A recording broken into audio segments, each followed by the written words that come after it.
All right, I've been doing a lot of production type knives lately, so it's really a pleasure to do this one-off custom made by Kurt Merriken. It, this is loaned in from Alex at the Watch It Cut channel. You guys already know who he is, so I'm not going to go into that. This knife, spoiler alert, I think is just perfect. It's absolutely a fantastic knife that I would literally carry all the time. I'm not going to go so far as to say it would be my one knife, right? I carry several different knives. And like a lot of us, I think we go through phases where we carry, something for like a week, and then we carry something else for a week. Or I don't know how you guys do carry. And maybe we'll talk about that on one of our live streams or something like that. But I tend to try to carry a different knife every day and wear a different watch every day. But I oftentimes will go 2 or 3 days with the same stuff. It depends on what I'm doing, where I'm going, and stuff like that, right? But this is just fantastic. It's great in the hand. It's got amazing action. It doesn't bounce at the bottom. Oftentimes you'll get a knife that when you close it, it bounces. That actually bounced a little bit. That's the first time it's bounced in like forever. Not that the bounce is the end all be all of the construction of a knife, but it does matter. Certain knives bounce like crazy, and Grimsmo Norseman almost always bounces. But anyway, I digress. Let's just talk about this knife and not every other knife. Giant pivot. It is actually, and that's why I had the tool out here, it's a T15. Probably the biggest pivot tool I have seen in a knife. Usually they're 8s, sometimes a 10. These scale hardware is T8s. So you need an 8 and a 10, and you can break this whole knife down. This is something that Alex worked with Kurt for a long time on, actually.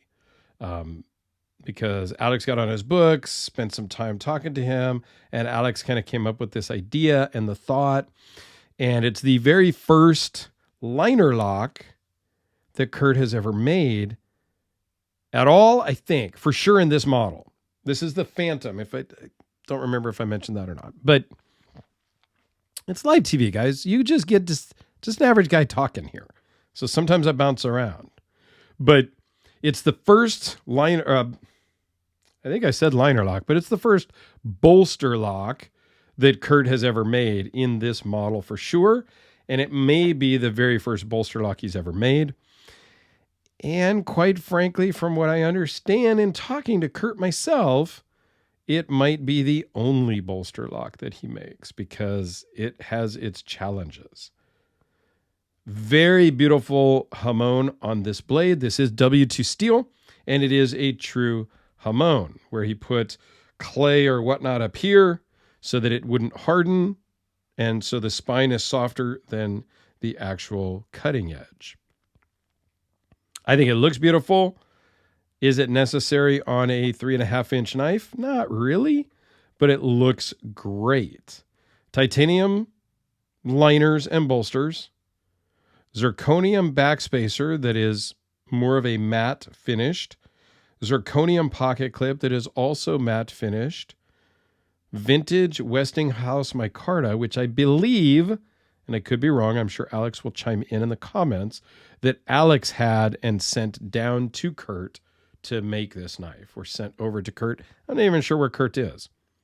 So I met Kurt at a show, the California Custom Show last year, and I think I met him the year before, or maybe it was the year before that, briefly when they had the show outside, right at the start of COVID, I think it was. I met him briefly at that show, but we really talked more at last year's California Custom Knife Show, where Kurt had just finished up a very awesome tattoo I was in the middle of doing my sleeves, so we had something in common to chat about. And I had recently done a video on one of Kurt's monster knives, the Leviathan, which I will link up in the corner at the end of this video. This knife just sounds awesome.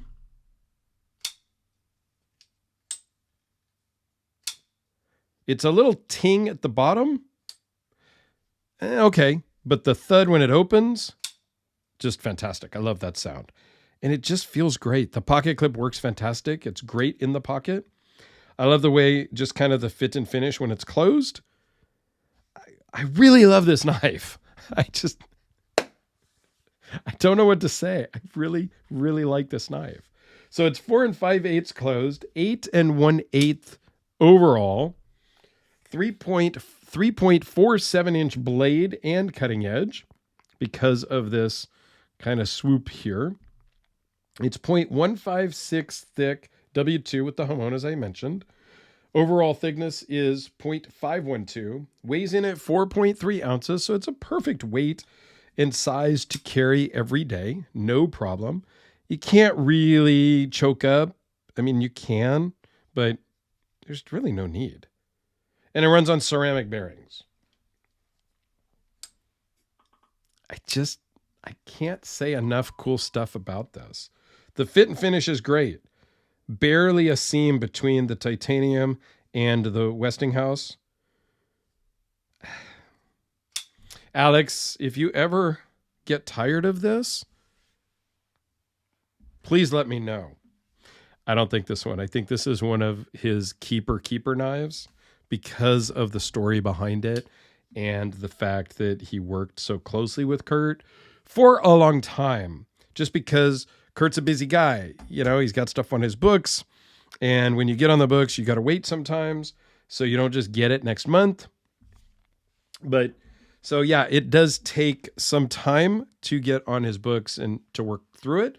So I don't think Alex is looking to get rid of this at any time soon. But if he ever does, I'm hoping it would come and live at my house for at least a while. This is the custom Hellraiser. Was a Spider Codelica, was a AA and a D-cell battery. Here's another one-off handmade custom by Frank Fisher, the smaller of the two battles that I own. Very similar in size. Honestly, I'm going to say that the Kurt Merriken is a little bit more comfortable in the hand. Yeah. Nothing bad about either one. I love them both. They're just different. There is a little bit of jimping up here on the top. I almost wish the jimping went a little bit farther forward, maybe, just to where my thumb hits. But either way, it's totally fine. It's a great knife. Kurt does amazing work in general. And he's just a hell of a nice guy to talk to at the shows. And, you know, we've messaged back and forth when I was doing the video on the Leviathan. So he's just a very average, down-to-earth guy that's willing to just sit and chat with you about knives. I wasn't even buying anything, but we kind of started talking about tattoos and the other stuff, and it just, you know, just a good guy. So I appreciate that in a maker as well.